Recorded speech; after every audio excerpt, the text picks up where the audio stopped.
Matinée de printemps. Je marchais ébloui par le matin vermeil.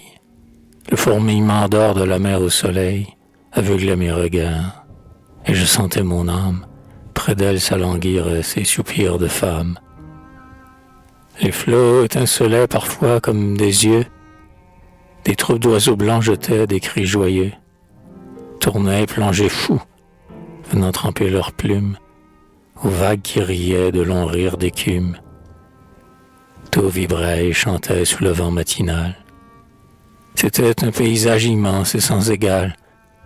Sur cette mer d'azur, près de ses bords, une île, de brume enveloppée encore, dormait tranquille, telle une fleur en un beau vase de lapis. Et tout au loin, très haut, en leur blancheur de lys, par-delà les cités et les vagues campagnes, géantes, se dressaient des chaînes de montagnes. Leur neige, en un ciel doux comme le satin, mêlait leur candeur vierge à celle du matin, et des péchés piquaient le ciel de leurs fleurs roses. J'allais ainsi, ravi par la beauté des choses, quand au seuil de la ville, assis près du chemin, un pauvre enfant aveugle et qui tendait la main m'apparut. Oh, si maigre et pâle, si sordide et morne avec ses yeux dont l'orbite était vide.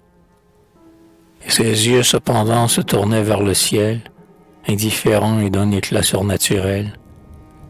Et je songeais, saisi d'une pitié profonde, à ce vautour du mal toujours au flanc du monde, à ce fond ignoré de muettes douleurs, que nos regards jamais ne révèlent des pleurs, à ces hasards créant la naissance des êtres, à ces enfants punis du péché des ancêtres, aux horreurs de la vie, à ces iniquités, à tant de châtiments qui sont immérités.